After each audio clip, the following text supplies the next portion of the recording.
Welcome, explorers! Today I am meeting up with Dr. Scott LaPoint, a Black Rock Forest wildlife biologist, and today we are tracking bobcats. Let's go. All right. Hey, Scott, how you doing? Hey, Emily, how are you? Pretty good. So today we're tracking a bobcat. Yes, that's correct. We're going to try to come out here to Harriman State Park and try to relocate a bobcat that about 6 months ago I put a GPS collar on. So why are we trying to track this bobcat? So I work for Black Rock Forest as a wildlife biologist, and one of the things we're interested up there is how connected our landscape is. And what I mean by that is we work with conservation partners and we do a lot of research, and we just want to know how well animals can move about this whole landscape. One of my favorite ways of doing that is to actually go out and ask the animals, and that's where the GPS comes in. Well, this is actually an exact copy of the collar that I put on her back in February. It's basically your smartphone. So, you know, if you go on the animal, something like this, I caught her in February. We worked with her. Here's your GPS, your battery is here in the bottom. Your GPS unit is up here, so this is how we know where she is. There's also a thing called an accelerometer up here that sort of measures her orientation to the Earth. It uses changes in the pull of gravity to sort of see if she's like this, or if she's moving up and down, or upside down, or tumbling, whatever.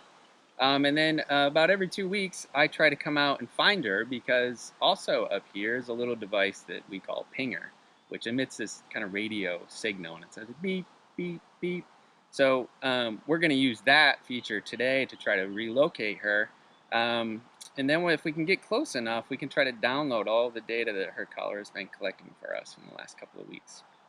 So today we're going to drive around a little bit. We don't really know where she is, but based on past experience, we have an idea as to where her territory is.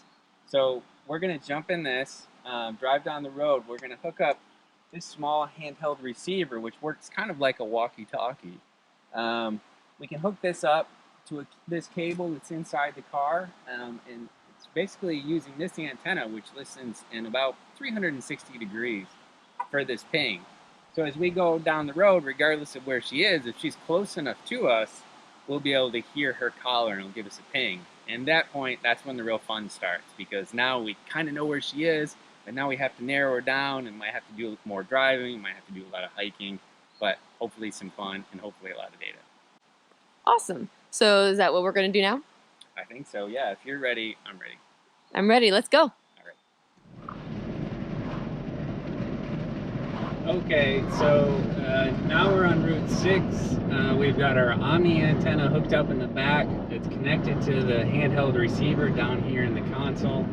Emily's following me behind me in her vehicle.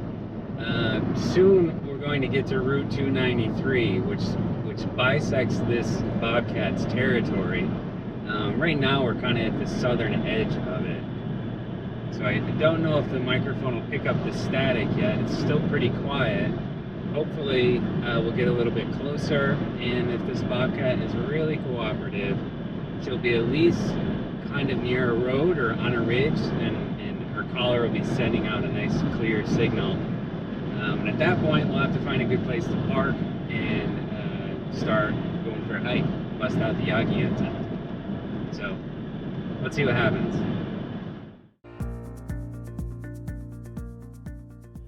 Okay, now we're on 293, coming around a bend. I can barely hear her. Oh, can you hear that? Hopefully you guys can hear this beep.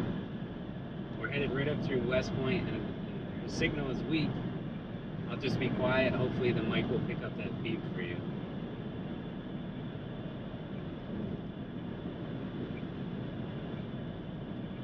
It's at an interval of about 1 second. Sounds like a high-pitched beep. That's the VHF pinger that emits the signal, allows us to find her. Okay, a little bit clearer. This is like the eureka moment. Excellent. So she's somewhere in this valley, probably. Oh yeah, very close. Probably on a ridge, maybe somewhere nearby. Oh wow, she's gonna be super cooperative today. Well, we'll see about that. I think now, oh, pretty quiet. Okay, so maybe definitely back there somewhere. Maybe on a ridge top or something. Maybe she's just sort of out of range, but right now I think what we need to do is our Omni antenna picked her up, and that's listening in basically 360 degrees, so that doesn't tell us where she is. Now we're gonna have to find a place to park, pull over, and then get out the Yagi antenna and hopefully get a better idea as to more exactly where she is. So see you in a few minutes. Okay, so we found a decent spot on the side of 293. We drove through here. She was really loud and clear. So now we've added the data downloading base station. So now the antenna is sort of connected to here, and this is connected to this antenna, this Yagi antenna. So now we're able to sort of try to pinpoint where she is. She's definitely up on this ridge that was on our left when we were driving through. And yeah, I think she's on top of the ridge because her signal is kind of cutting in and out. See, now it's quite a bit louder. And if her signal gets good enough, this, her collar every 20 seconds or so listens, so to speak, for a data download connection.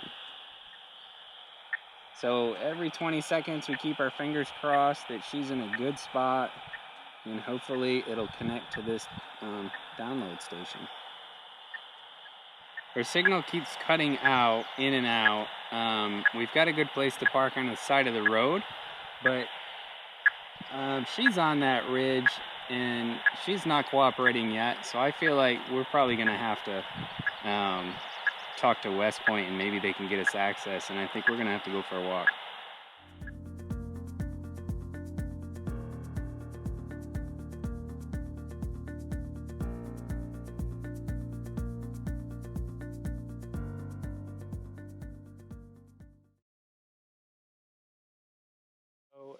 About a half an hour ago, we were listening for a bobcat out here to the north of us from our car, and we could hear her. We knew that she was generally in this area, so now we've gone for a walk. We're out here near LaPoint, and we think now we're approximately 90 degrees from where we thought she was before. So now we've turned our receiver on again. This is now our Yagi directional antenna. So hopefully if she's in this area, we'll be able to hear her.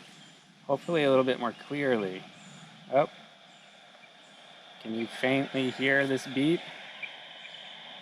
Oh, her collar's trying to find something to connect to. You can very, very faintly hear her. So what I'm doing now is I'm just sort of slowly moving the antenna in approximately 360 degrees, listening for wherever her signal, that beep sounds strongest, loudest, clearest. Just to sort of confirm, I do not hear anywhere 180 degrees behind me, but for sure, it sounds like she's out here on the other side of this wetland, probably on the other side of that ridge. So, we're sort of narrowing things down. We can shut this off, and I think we have some more hiking to do. We hiked for a few hours, stopping intermittently to see if we could catch the signal of the bobcat. Unfortunately, once we got to the top of the ridge, she had moved on and we had lost her signal. And we had also reached the end of where we could go hike. So we turned back and hiked back to the car. When we got to the car, we decided, since we still had a good signal from her from the car, to see if we could get lucky and pick up her signal there. There she goes. Nope, not close enough. Close but no dice. Nope.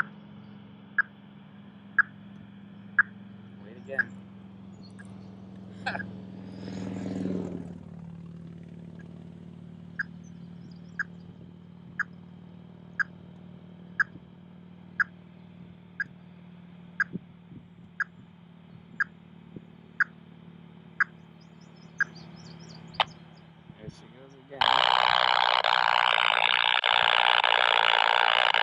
Oh, can you see the numbers going down on the very, very bottom? Yep. That's the data that's left to be downloaded. So we keep our fingers very crossed, and once that gets to 0, it'll say complete, and I need a countdown, 66, 56. No.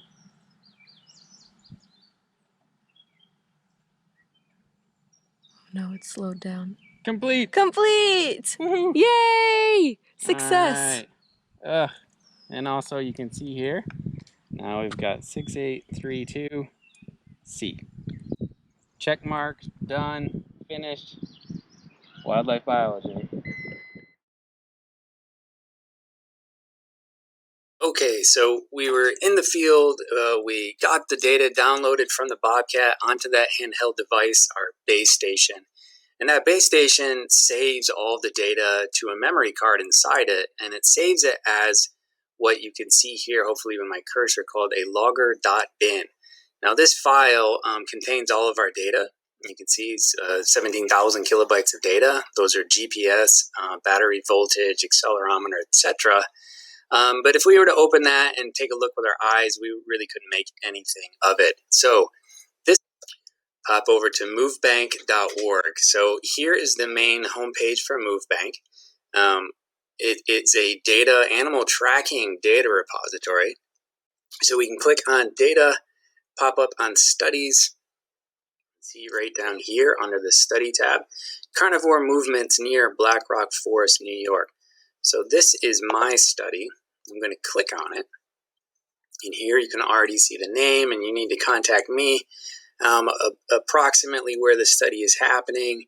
And then here, so far, only one animal being monitored by one tag. And you can sort of see when the first location was recorded from February 12th, and the last location was recorded on June 5th of 2020. So far, that's 13,016 different GPS locations and a bunch of accelerometer readings. But earlier, we got more data from our Bobcat, so we're about to increase these numbers, probably at least 10%. But how do we do that? Well, with MoveBank, working with EOBS, the GPS collar manufacturer, it's pretty straightforward. So we go up here to Upload, Import Data. We want to upload GPS tracking data, so we click on that. And here, because this is the manufacturer of our collar, we say EOBS data. We're going to choose our file. There is our logger bin. I made a copy of that original one with a specific date to help me keep track of which ones are which. I hit open. MoveBank is about to upload this file for me. That sounds good. I'll hit upload. A little warning that says if you're not the data owner, you should not be doing this. Luckily, I am the data owner. I can click OK.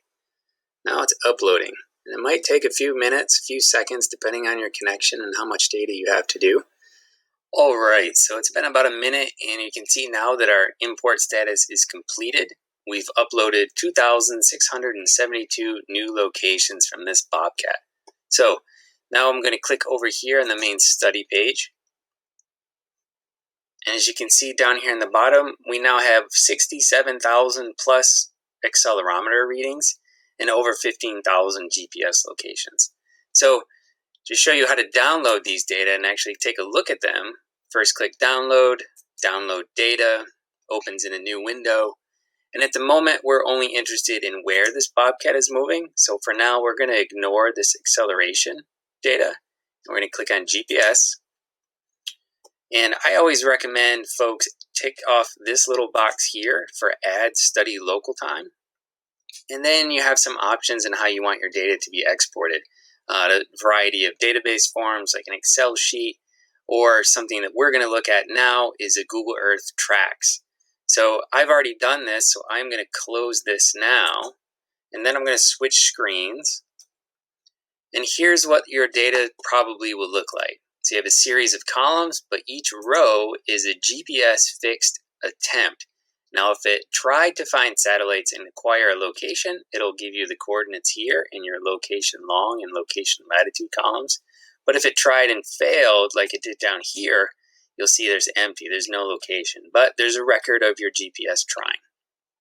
So there's several other parameters and attributes in here, but we're not going to get into those right now. Now, let's check over here in the map. So let's actually plot her locations on a map. So before I show you her locations, I want to give you your bearings from where we were out in the field earlier in the video. So this road going east-west, this is Route 6. And if you remember, we started driving on Route 6 somewhere in here, and we headed west. And then we eventually reached Route 293 here and started heading north. And we were right in this area when we started hearing her caller signal, that ping on our receiver. All of this area in here is West Point Military Reservation. I work up here in Black Rock Forest inside of this blue line. And down here to the south is Harriman State Park and Bear Mountain State Park. So without further ado, let's add some points. Where has our Bobcat been roaming? So we've got a lot of data, almost 16,000 points, and my computer will struggle here. But eventually, with some patience, you can see a giant pink blob of points. It's hard to make any sort of logic out of this other than the general boundary, probably, of her territory. So I just wanted to show you these points because these are the actual locations of where the GPS on the collar thought it was in space. So now I'm going to switch off the points but add lines. And what that will do is these lines represent the probable path that she took between each successive location. Note this is not exactly where she went, but since we don't know exactly where she went between each location, the best we can do is make an estimate. But zooming in here a little bit, you can already get a very good idea as to how this Bobcat is spending her time. You can see down here at Route 6, it appears to be a complete physical barrier to her movements. See how many times she approaches the road but never crosses it. Whereas over here on Route 293, she's crossing it fairly often, and it seems to be in some generally similar places, pretty consistently in here, maybe also down here, and also up here. There's a lot of questions we can ask with these data. We can explore these data for hours and hours, and some of us even for a lifetime. But I want to end the video here because what I want you to do, I really want to encourage you to go to movebank.org, download this Bobcat's data, and explore her behaviors on your own and do some really cool, exciting science.